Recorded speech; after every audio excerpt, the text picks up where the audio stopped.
So that now we're streaming on YouTube and other places. So Agile roadmaps, that's what so that long digression, we're talking about Agile roadmaps today. And ask everybody to rank your interactions with the business owner. Looks like most of us are kind of in the average, um, kind of in the average area. So somebody's mentioning having them cooperatively validate. I did do some of that. I ran different AIs on the information that had another one look at and say, is there anything in this that seems biased or can't be supported from the links that it links to? And kind of played them back across each other from time to time. And it helped, but I still don't think you wouldn't want to stake your reputation on it unless you had actually read through everything yourself based on the few things I saw do. So most of us looks like we're kind of in the average, maybe weighting a little bit toward good or excellent, ranking your interactions with a business owner. So the reason I ask that is I'm going to give you an example of a very early roadmap. So a very early roadmap was it was 12 stories that together represented an overall goal. Each story was independently valuable, and each story could be delivered all the way to done. And here is actually a picture of that early roadmap. I think this is probably Greek here. And you might be able to tell just a little bit by looking at the picture. This was Hercules. So this was one of the early copies of the 10 Labors of Hercules. Um, Hercules, it was his roadmap to redemption. So Hercules had he was a great hero, did all kinds of things, but he also every once in a while would go just insane and kill a bunch of people around him, and then he'd feel really really bad and terrible about it. So one time when that happened, his way of like making penance for it was to go to I think I'm getting my stories mixed up. Anyway, he was told he needed to go and submit to Eurystheus, which is the king of a city there, and do whatever he told him to do. And so Eurystheus gave him these 10 labors. Um, Now there are 12 things that he had to do because Eurystheus, as the business owner, did not accept two of them. He said two of them weren't any good. I think one of them was he was supposed to clean out the stables in a day, and so Hercules rerouted a whole river to clean out the stables, and Eurystheus was like, "Yeah, that one doesn't count." So he had to do it for one. So some of the labors are he had to capture the bull of Crete, which later if you want to call him protege of Theseus, the bull evidently got loose again somewhere and was uh, terrorizing people in Athens. This picture, he looks like a pretty much normal bull. The bull would depending on what account you read, he would breathe fire and all kinds of things. But that was one of his labors, capture the bull. So it had a starting point and end point, and it was these 10 things he had to do. He also had to get the girdle of the queen of the Amazon. And in this particular version, it looks like I think that's the queen bowing there, and so she gave it to Hercules. I think in others they battled it out. But anyway, so that's Eurystheus there.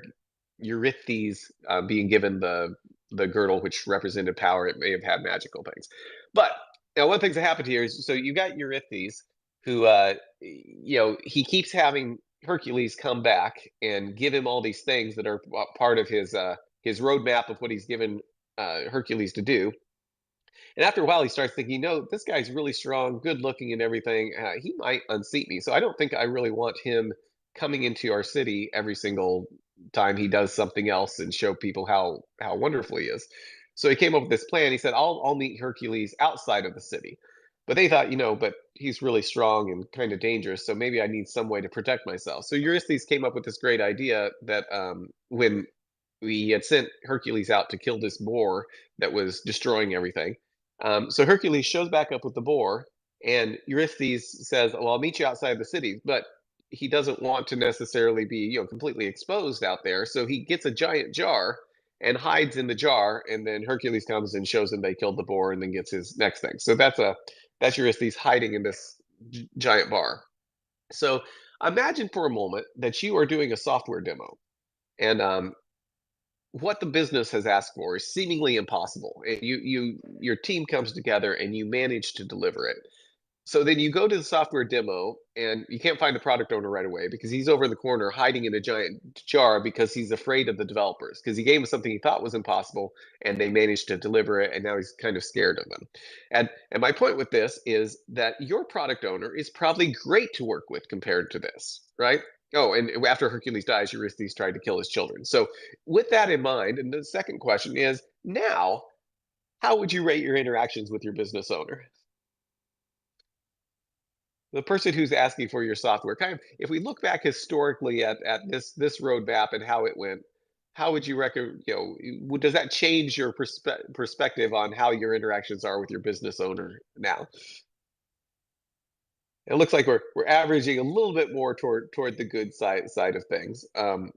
Hopefully your business owner is a lot safer to work with. So just that's meant mostly in jest, but there is a wide range of what interactions can be with business owners between what they're asking for and what we're able to deliver, and kind of how that interaction works. So it looks like a lot of us are saying we're more toward with that perspective, we're more willing to say that we've got good interactions with our business owners. So if you're ever in a situation where, like, the demo's not going well, just think about trying to demo the story of killing the horrendous boar that's ravaging the countryside, and maybe it'll make it seem better.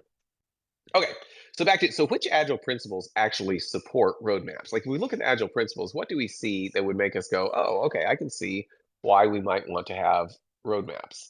So if we go to this, just go ahead, and I think you can vote for three.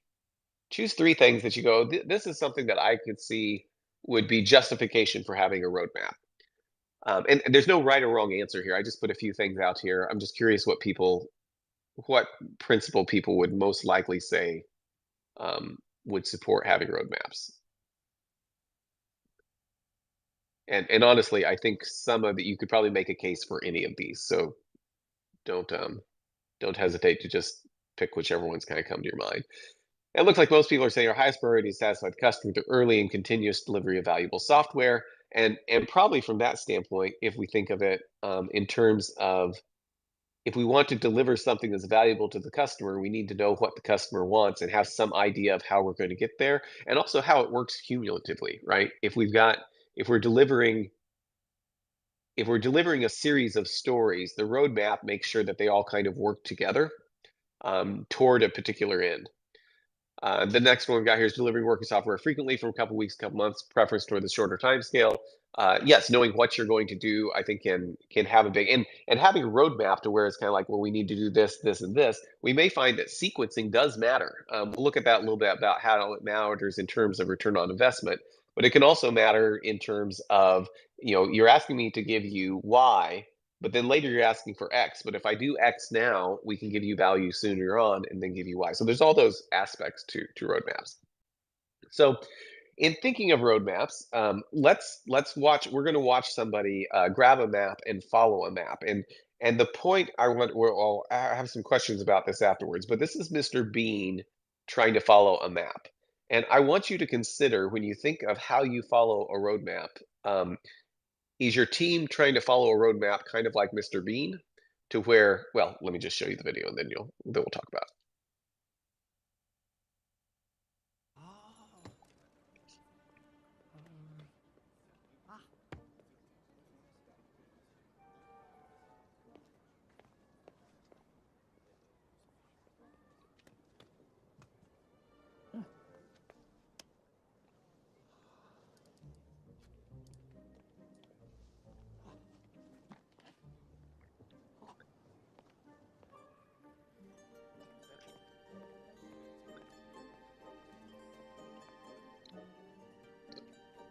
He found an impediment.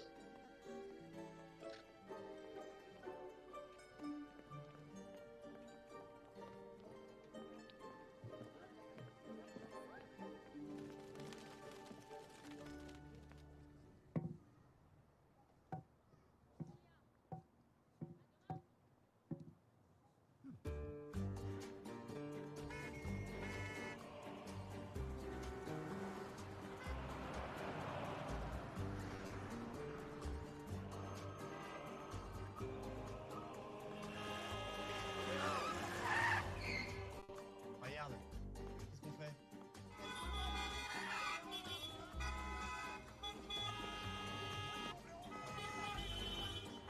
T'inquiète pas, Pierre.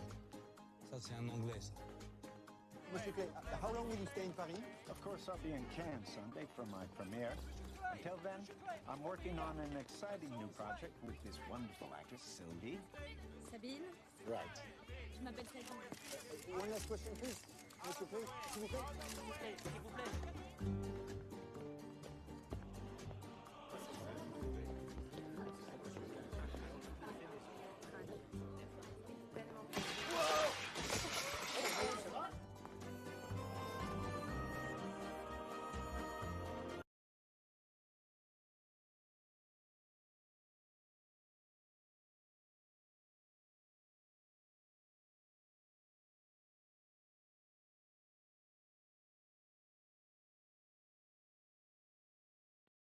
We Looks can't like you're hear you. muted. Oh, sorry. Thank you. So I like what Ian said. Like lots of team waiting for the first impediment to get out of its way on its own. The other thing I want to point out is, have you ever worked with a team that's like, here's our plan, and we're going to stick to our plan, even regardless of what type of mayhem it causes for the rest of the organization. So maybe that roadmap gets followed, but at the expense of a whole bunch of other things that are happening around it. Just because when you do have a plan, and this is, I think this is an important thing of thinking of an agile roadmap, is you have a plan for what you want to do. It's very, very useful, but it's a guiding thing to help you figure out how you're going to adapt and make sure you're still headed in the right direction. Not something to like let you just like bulldoze through everything and just cause chaos in your wake everywhere. And when we think about harnessing change for for a competitive advantage, that implies a very strong idea that we know what to do next, right? We're going to harness change for competitive advantage means we have an idea what the next most important thing is to work on, even if that thing is kind of changing. If we have no idea what the next most important thing is to work on, it's going to be very difficult to harness change for a competitive advantage. I think this is an example. Mr. Bean is not necessarily harnessing change for a competitive advantage, right? There's a wall there, something sitting there for a long time. He's just not going to make it to. It's just going to stop. If there's a dessert tray in the way, he's going to move it and cause all kinds of non-competitive advantages. So the roadmaps must support working on the next most important thing. And I think this is one of the most important things to think about with roadmaps is that we need a plan, not because we're going to follow the exact plan, but because we need to have a good way to have discussions about what the next most important thing is and recognize when it might have changed from when we made the plan. Having that written out so you've got something to compare it to, it can be very powerful. So roadmaps must avoid working on something that is no longer the most important thing. So to the extent that your roadmap allows you to identify the next most important thing, but also identify when that thing has changed, the roadmap's really helping you. If it, like the Mr. Bean, you don't realize, if like Mr. Bean, you've got, I think somebody called it tunnel vision. You got tunnel focus, tunnel vision, and you no longer you don't notice that what you're focused on is no longer the next most important thing, and you need to change and adapt, then your roadmap is hurting you. And so I think that's a useful thing to think about how you approach roadmaps and how your team approaches roadmaps.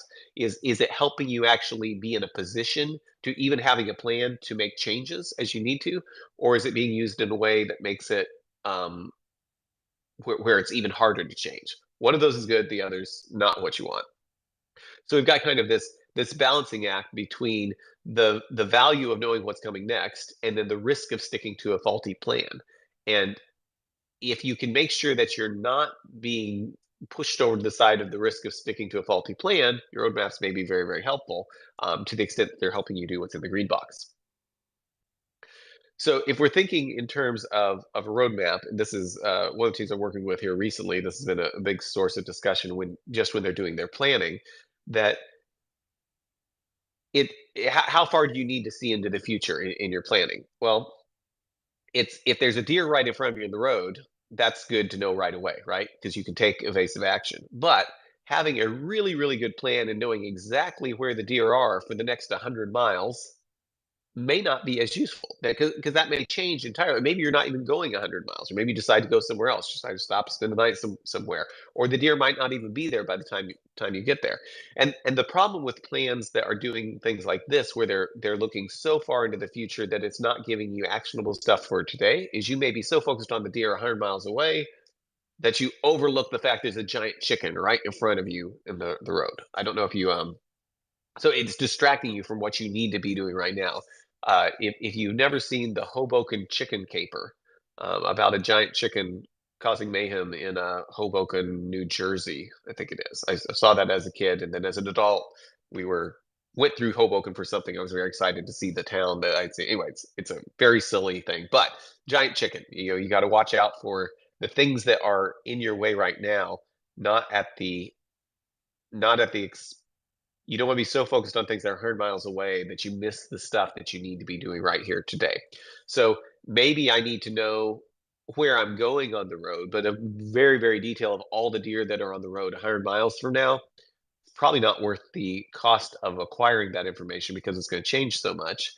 It's also very likely to be information that's distracting me from the giant chicken that might be in the road right in front of us. Okay, so if we know that working software is the primary measure of progress, all of our roadmaps should be done in a way that's helping us actually achieve this. That's helping us so we know that we're actually making progress. Not just saying we've got a plan and so we've made progress because we've got a plan. No, it needs to be helping us deliver working software. This is a recreation of a conversation that I actually had with someone. I said, so as you know, we really, or they said, as you know, we really have two definitions of done. And I heard that, and I was coaching this organization. I said, shouldn't delivering working software be our definition of done? Like, isn't that what should be the primary definition of done?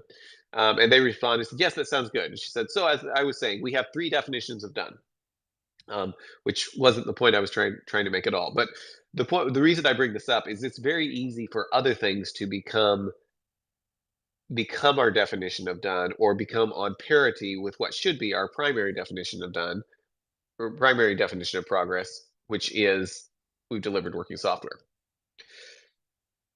Um, so here's an example I want to think when we're thinking about roadmaps. So if we think about all the work needs done, this is an example of rewriting a system. We've got existing functionality and then we've got new features. The reason that we're justifying actually rewriting the system is because people really want the new features. Nobody's excited about the existing functionality. But if we create a roadmap like this, where let's say we're starting over there on the left and working our way to the right, where we build a little bit of existing functionality and then build some new features and then build some existing functionality and build new features, that would be one roadmap for delivering this rewrite of the application. And when we get to the end, we now have parity with the existing functionality and all of our new features. On the other hand, if we kind of resort things, we could deliver it like this, to where we deliver all the existing functionality first, and then we start working on the new features. Um, these roadmaps will give us very different things. In the first example, we're not going to be able to go live with and even replace the existing system until we get all the way to the end. In the second example, we will have a functionally equivalent system about halfway through, and we could replace the old system and start using it and start exercising it and start working through any issues and that we have with it. So it shows it was a long time ago I made this slide. That's amazing how time is flying. But the point being that this is a trade-off we would be making if we take the top roadmap versus taking the roadmap down below it. Sometimes it can be useful to have a roadmap for things that you're choosing not to do right now. I was working with one team, and we were trying to figure out what we needed in order to go live with a new application. Um, it was a significant rewrite of something of functionality that they had today, but redoing everything from the ground up. And we were having a lot of problems in the discussion because we were like, what's the minimal viable product that we could make become our system of record? And lots of people wanted to put things into the minimal viable product, that first bucket. They wanted it in the first bucket. That when we started talking about, it's like, you know what, the system could run today without that. We could go live without that, so we don't want that in there. But then when we try to put it and say it's not in the minimal viable product, people get very upset because it was very, very important to them. So in this particular case, what we did that finally kind of broke the log jam was we said, okay, let's make sure we differentiate between the things that are actually the minimal viable products. So the bare minimum we need in order to make this thing the system of record and replace the existing system.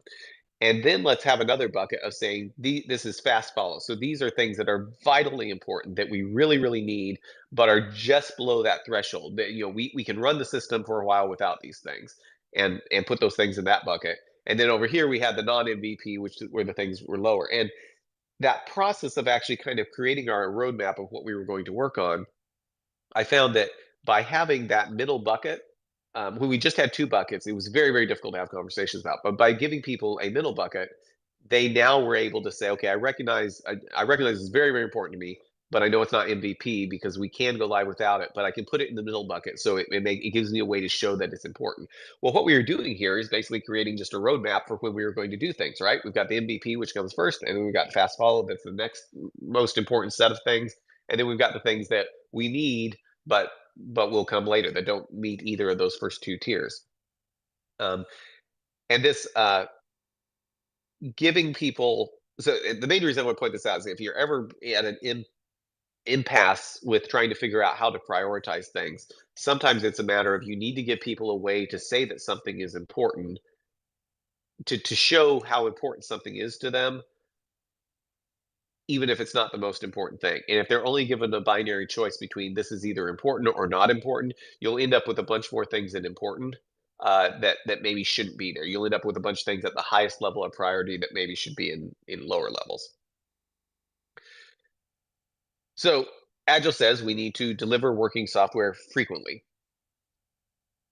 With that in mind, it means a roadmap that slows down the frequency of deployments is not Agile. So if our roadmap is functioning in a way that makes it to where it's taking us longer to deliver incremental units of value, then we're doing something wrong. The roadmap is not supporting the Agile principles. And so we need to look at that and figure out, why is it that this roadmap is actually slowing us down? Are we working with things in too big of chunks? Are we creating a roadmap in little tiny pieces that don't come together till the end, so we can't actually deliver it without ending up with a broken system? All those questions are things you have to ask. Here's an example.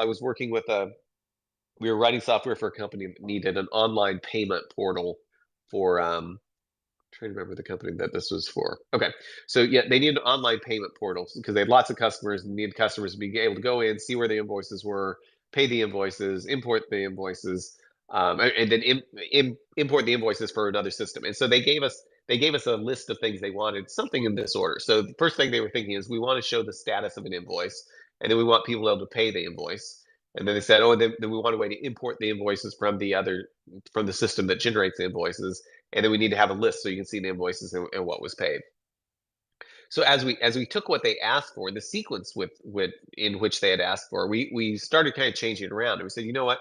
Before we can really show the status of the invoice, we could build that capability, but you won't be able to use it in the live system because there's no invoices to show. So maybe the first thing we should do is focusing on importing the invoices, because if we've got, that's really kind of fundamental to be able to exercise the next piece of things. In the example over on the left, we could kind of do those things, but none of those first two things are going to do anything, or are going to be usable in the real system until we got to the point where we were able to import the invoice. So by rearranging this, we were able to come up with a roadmap that allowed them to say, okay, we're going to start by importing the invoices. We can test that out.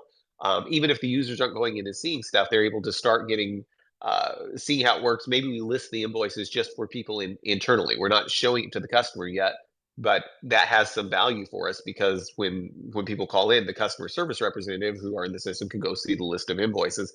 But it also has the ability that's all internal. So like if we're working through things and there's some issues with importing invoices, it's all something we're getting feedback internally. So the point I want to make here is, both of these different roadmaps have different times between these two roadmaps. One of them allowed them to start exercising the system sooner, um, and start delivering stuff that was able to be used sooner. The other one would have pushed that off a lot longer. We wouldn't want to, like, we could deploy it with just the ability to import invoices and start exercising that.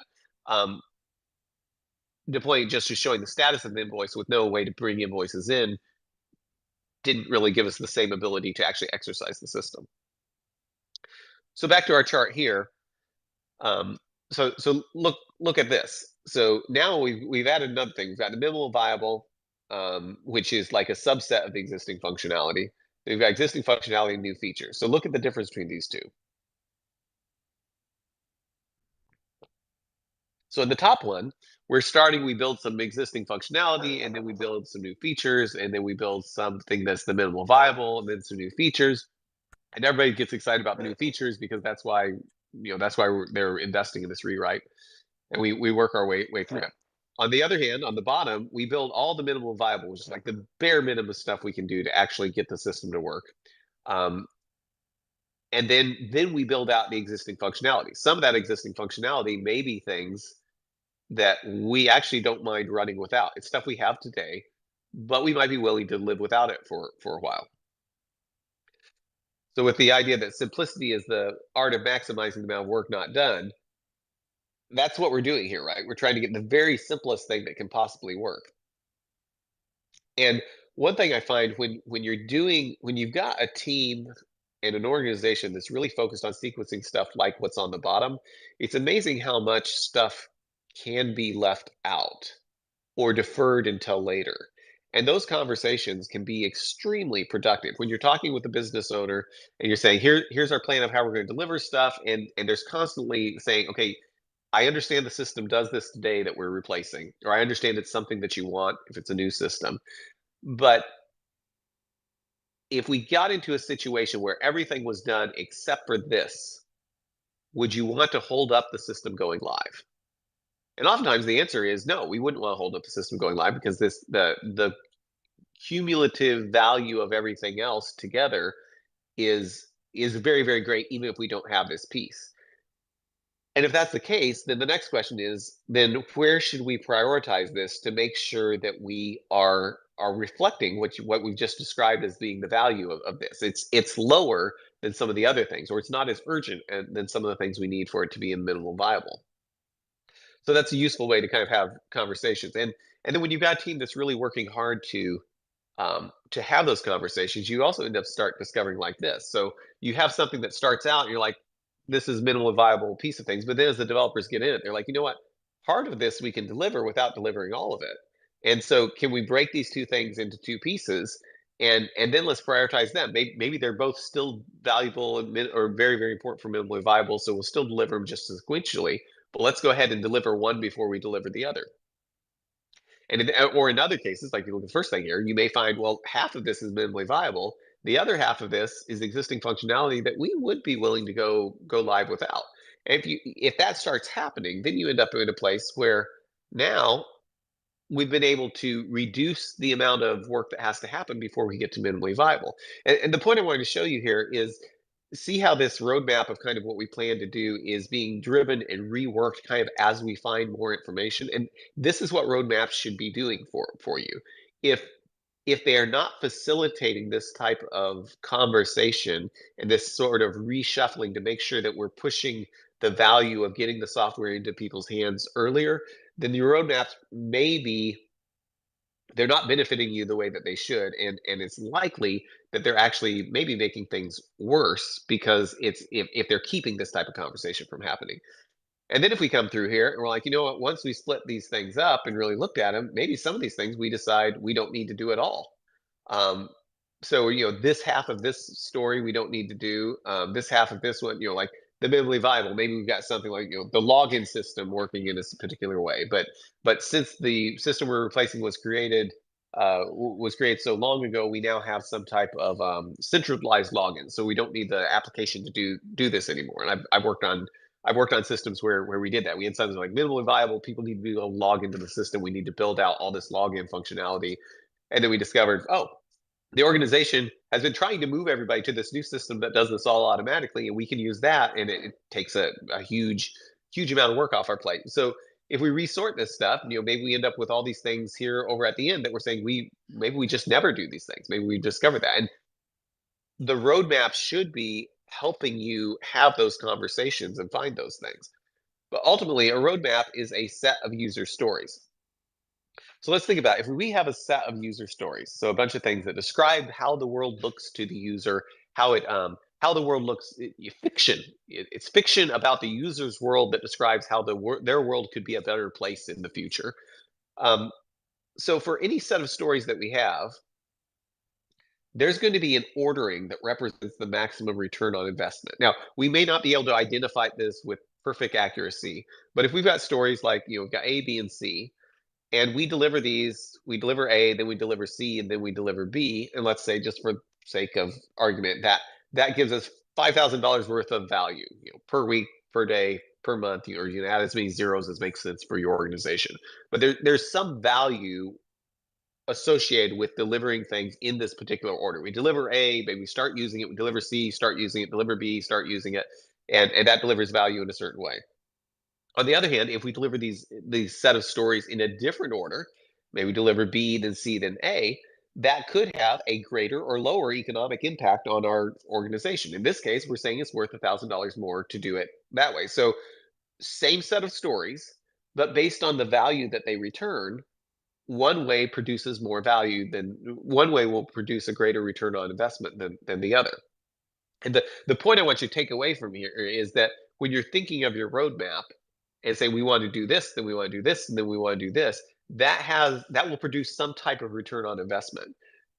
If you randomize the order and put them in a different order, that would produce a likely different return on investment. And part of what a roadmap should be letting you do is look at these things and say, we're going to organize these things in the way that will give us based on what we know today, the best chance of the optimal return on investment. Now, this isn't something, a lot of times the value is kind of hard to know, but if you're not thinking about it, you won't notice when there's opportunities like this. So let me go back to the original statement I had here, which was for any set of user stories, there's an ordering that represents a maximum return on investment. You may not be able to find that exact maximum return on investment, the order that's like the perfect fit. But if you're trying, you can make it probably a lot better than the worst and probably a lot better than just a random one.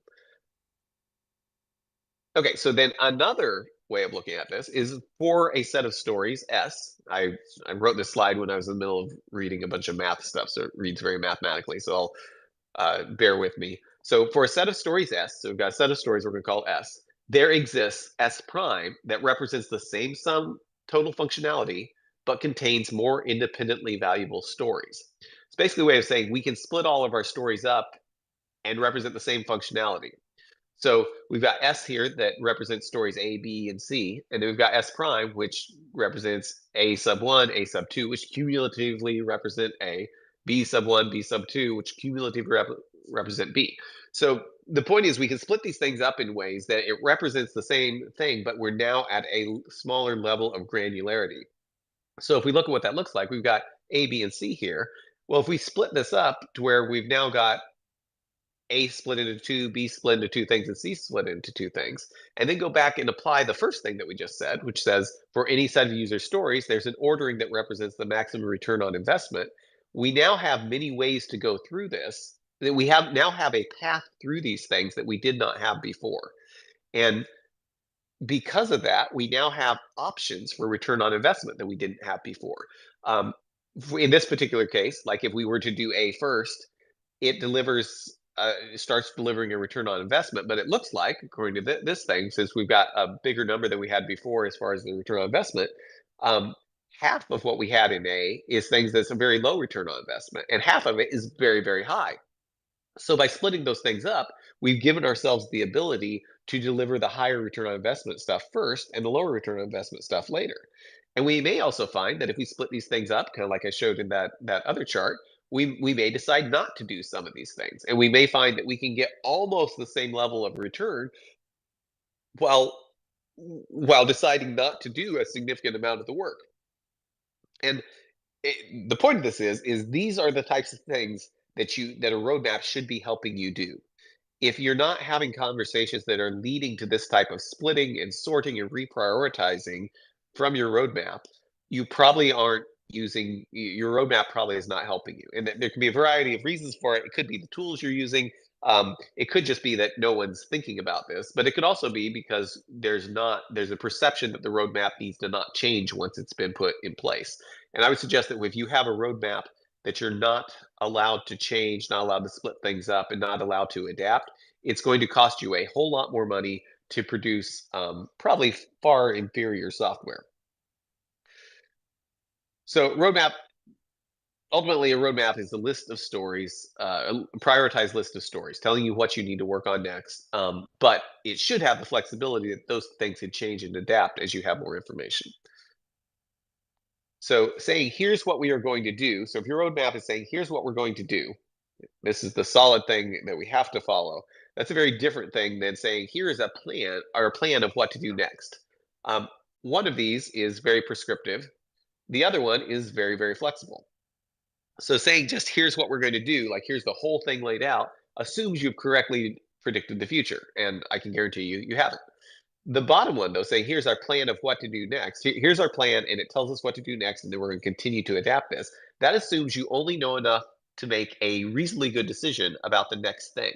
And that's usually about the amount of information we have about the next thing, the next few things, maybe the next week or two, maybe the next 6 weeks product increment. But the further we get down the road, the more we end up in the thing of saying, here's what we're going to do, instead of saying, this roadmap is a planning tool to identify what we do next, which is really valuable, versus this roadmap is a layout of what we're going to do next in spite of all the information we may have. So so flexible epics can be roadmaps. I'm trying to remember what I was going on with that. Oh, I have notes on this thing. So the part of the problem with having epics, having roadmaps that are happening at the epic level, is what we looked at earlier was saying the A, B, and C. When you're at the epic level, your epics can often contain a lot of sub pieces that if you're only thinking in the epic level and not drilling into what the stories are in those, you can end up delivering stuff that's not actually the next valuable thing, the next most valuable thing. So to the extent that doing planning at the epic level helps you have a good idea and helps you plan to be flexible, that's great. To the extent that it can encourage you to work on things because they're in the epic and not the next most important thing, then it starts being counterproductive. In a lot of teams I've seen, that really do well at this, they're doing most of their planning at the story level. They use epics as kind of buckets to toss things into to say, okay, if I want to see everything that relates to this, I can go look at the epic for it. But it's not the thing that they're thinking about in terms of determining what things come next. That isn't to say there isn't a way to do it. It's a danger that you can get into if you get too focused on the epic without saying but what are we actually delivering next? So roadmaps also should not be an excuse for not being able to deliver, right? The roadmap should be giving us things that are independently valuable that we can do one at a time and say we're complete. So here were the labors of Hercules. All of these things were individual. He did it and he finished it and delivered it and then went on to something else. It wasn't like he was battling the Hydra and he hadn't quite taken care of the lion and it's showing up, attacking him from the rear while they're battling the Hydra. No, it was done, completed, and then moved on to the next thing. So if work in progress is our primary measure of progress, then we need to be working in units that actually let us deliver working software. If the software isn't doing anything, if it's doing no real work, then is it actually working? And I would say no, not really. Which doesn't mean that there's never a case where you've got something that you can't get all the way through to production. But if you're delivering units that the user can't even sit down and demonstrate for themselves, then your roadmap probably is not made up of independent stories. So when you're looking at your roadmap, say, like, are these stories like the labors of Hercules, right? Are they something that he can be given the task to start it and then he finishes it and then it's completely independent and it's done and he moves on to the other and then takes the boar to the guy hiding in the giant jar? So in summary here, Agile principles imply the need to have some idea of the next most valuable thing to work on. That's very implied in what the Agile principles say, which drives the idea of having of a need for some type of roadmap. Next point, there's an arrangement of work that produces the optimal return on investment. So whatever it is that we're working on, if we sequence those things in one way, it will have a different return on investment than if we sequence those things in a different way. Dividing stories into smaller sections can increase return on investment because it gives us more options for what we mentioned in point number 2 of arranging the work in different ways that better delivers return on investment. So roadmaps that help make teams more competitive are valuable. So if it's allowing you to better adapt to change in the market or within your organization, that's a very valuable thing. Which kind of comes with the idea that the roadmap, the idea of who was it? Was it Douglas MacArthur that said, it was Eisenhower, planning is essential, but plans are worthless.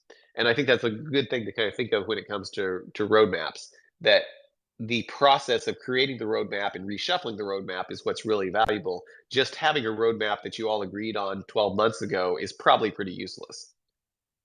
So roadmaps that encourage working on lower value work are harmful. And this is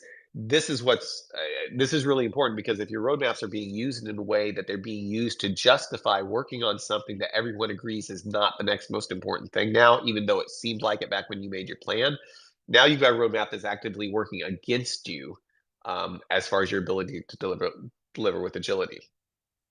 And the final point, your customer is probably much better than what Hercules had. So, keep that in mind. If you're ever struggling with any of this, you can think of Hercules bringing that boar back to Eurystheus and finding him hiding in a bottle outside of the city.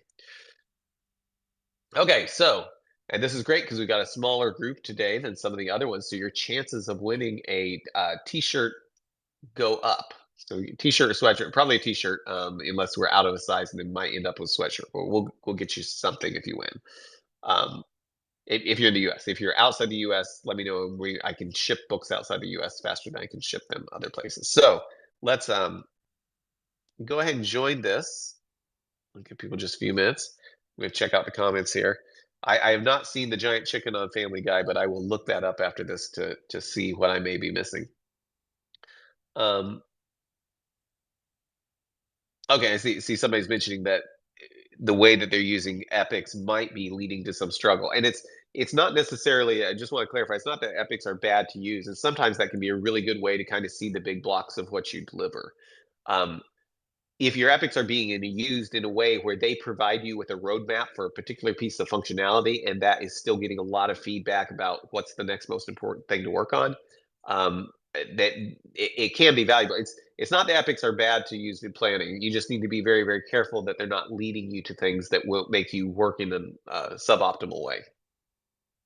Okay, give me a thumbs up if you were able to join. Did that work for everybody? This one doesn't actually show me how many people joined. Okay. So let's see here. First question, what labor was Hercules most focused on? Okay, so there's the question. Was he focused on all that were remaining, the one he was currently working on, or the one that would be most impressive, or whatever would scare people and make them hide in a jar? What labor was Hercules most focused on of these four things? Okay. And yes, it was the one he was currently working on. Now, because he was only being given one at a time, and I mean this is a little bit silly probably to compare it to Hercules, and he was scaring people and making him hide in a jar, or at least the guy that was giving him the instructions of what to do. But the point I want to make is for your team, they don't necessarily. If Hercules was looking at the entire list of his roadmap of what he was going to be given, everything outside of just the next most important thing would have been a distraction for him. And oftentimes that happens to teams as well. So think about how you can use your roadmaps in a way that don't detract from what is the next most important thing that can be worked on. Okay, there's leaderboard. When Mr. Bean was following his map or compass, what did he do when someone was in his way? So did he go around them, talk to them, stood there and waited, dug a hole, or none of the above?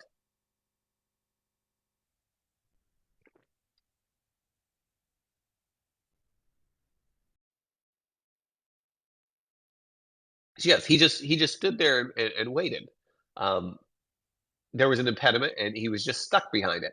And what the takeaway I want to have from this, and you can find that clip if you want to show it to your team, is if we're trying to follow our roadmap, we need to make sure that we're not following it in a way that when there's an impediment, it blocks our work from doing what we're actually trying to accomplish.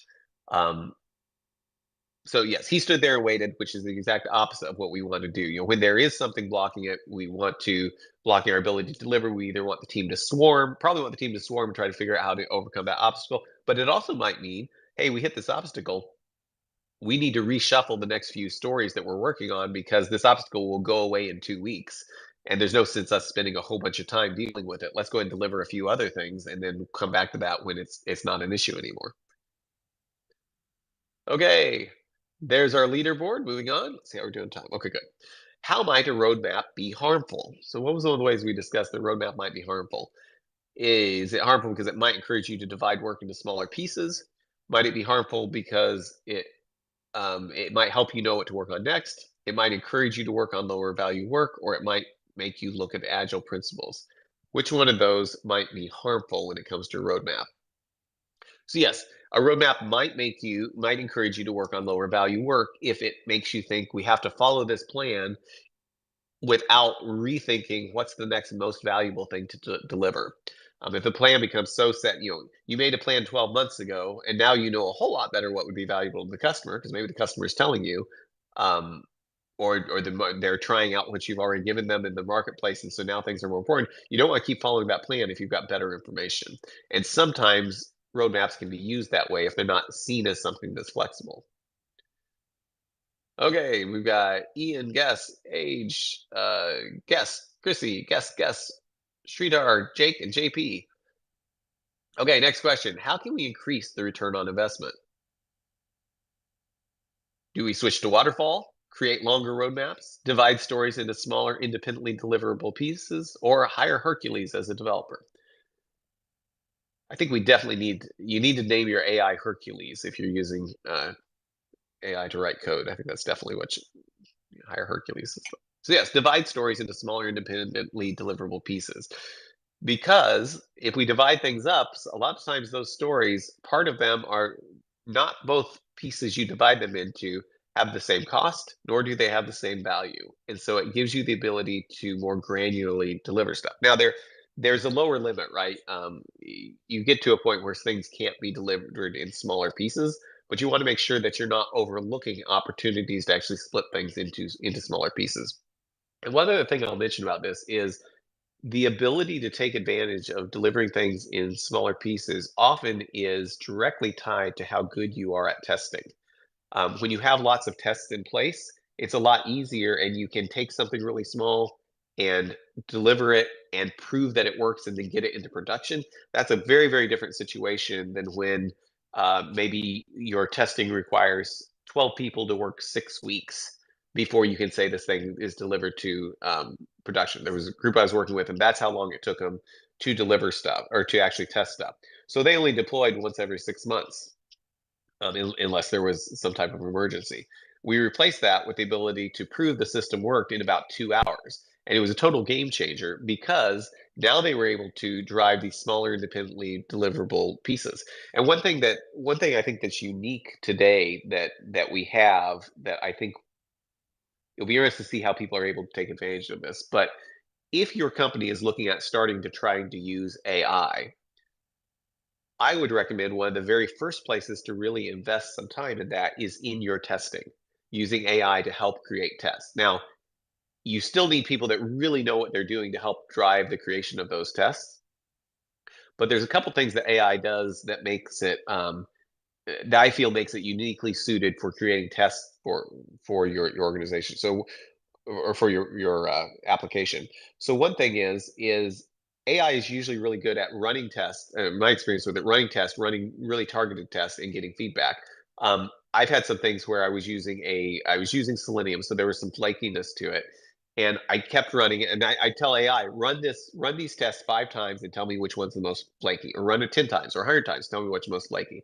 And it would do that, and then we'd go in and say, the AI would go in and say, what is making this fail, and how can we make it more robust? And a lot of times we find, okay, well, it's the data setup. And that's one thing AI is great at, is creating lots of data for the setup. I'm holding you all in suspense, right, to see who won here, but getting the data set up right, or writing some code that gets the test into the right functionality for doing things, or just simple things of, hey, we were trying to get the test to work like this seems flaky, let's try this other way of accessing the information. We'll pull the results out of the database instead of just doing it in the UI, because we have somewhere else that tests the UI, and that particular piece Selenium seems to break or something. So all those things, if you are looking at using AI in your organization, I would highly recommend that if you're trying to do some proof of concepts and stuff, and you don't have really good testing, that is a very, very good place to start. And it's also a safer place to start, because if you're not actually messing with the code of the application, it gives you a chance for people to learn how to use AI effectively without it being injecting a bunch of code into the application that maybe you don't understand. If you have a test that starts being flaky, that usually is a lot less. The consequences are usually a lot lower than if you have the application that you deployed a bunch of code that's starting to act up. Okay, leaderboard. Oh, do I have two more questions? Okay, yes, one more question. So Ian's in the top spot. Let's see, one more question here. According to this talk, what might happen if you're focused on deer 100 miles away? What might happen if you're focused on deer 100 miles away? The flux capacitor might overheat. You might get a speeding ticket. You might accidentally listen to polka music, or you might miss the giant chicken right in front of you.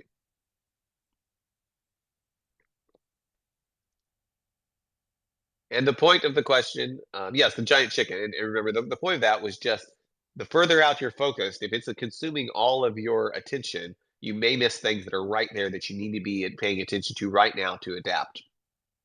And the winner is Ian. Good job, Ian. Okay, so Ian, I think you are in another country. So I will, It's okay. You can go on to number 2.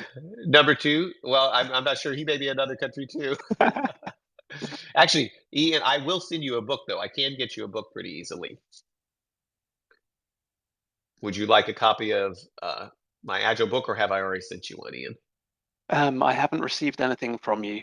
Okay, I'll well, ping you later. send me your address, and I'll get a book headed your way. That's an easy thing to ship overseas, so I'll do that.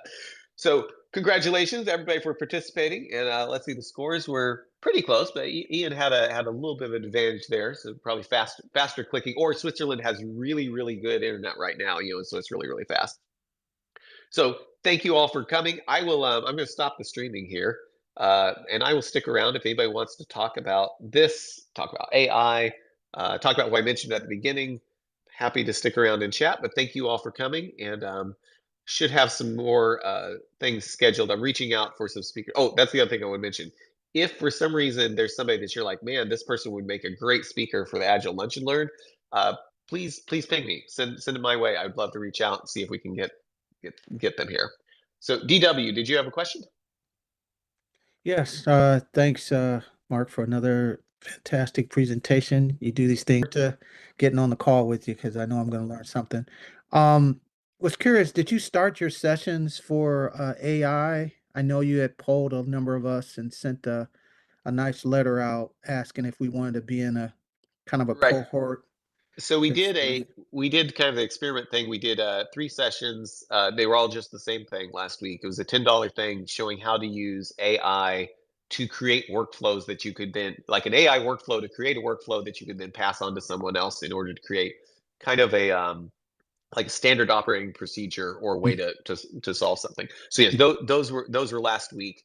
Okay. It was more well attended than I had expected. So we're looking at doing some other things kind of in that vein. Is that what you're asking about? Like what types of Exactly. things might Yeah, I was become? Okay. curious. And since I missed it, I'm hoping that, since you got such a good response to it, that you'll be doing it again or doing something I, similar or something. what I'm looking at trying to do, and I'll probably do that same thing again at some point. But what I'm really trying to do is see if I can find a cohort of, maybe 10 to 30 people that are interested in doing kind of a deep dive on that every week, of looking at how to use, mainly trying to make sure that people develop the skills they need to recognize where AI is useful and where it's not. Because if as we have people laid off, and it gets blamed on AI, which I think a lot of the layoffs are more of, we need to downsize. If we say it's AI, then our stock price will go up. So some of that may not be entirely legitimate, but I think there is some legitimacy there driving some of that.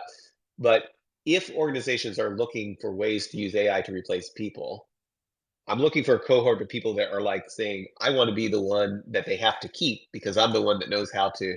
The example I had was work on the tractor, right? The person, there were people whose jobs were replaced when the tractor came out. And then there were people that learned how to work on the tractor, and you had to keep them around because you needed them even more now than you needed them before. So Exactly. Yeah. that's Makes that's what perfect we're sense.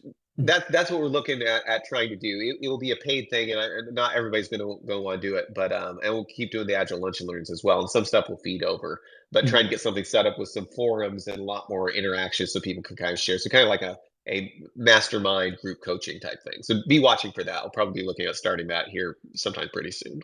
Okay. And then just to follow up to that one, the one that just went through, was it kind of by chance, was it recorded, and would you be willing to sell it for like a $5 or something like that? So we could take a look at it and, So kind of work through it. I didn't record any of the live sessions, and usually when I'm working with people and we're talking through our actual organization, I don't usually like to record those because I want people to be free to talk and not like, oh, this person, that Oh type of yeah, thing. yeah, Um, yeah. It but makes sense. I think that is a good idea, and I've got a series of those. I may go ahead and put them together and actually make a recording. And it'd probably be more interesting to watch a recording that's been edited down for you to do something and then stop and you work on things. So that's a good idea, and I've been considering do that. And so thanks for the vote for that. We may put together something where we've got a recording of it coming up here pretty soon. All right. Thanks, Mark. Appreciate it. Yeah, good, great feedback. Thank you so much for mentioning that. Any other questions?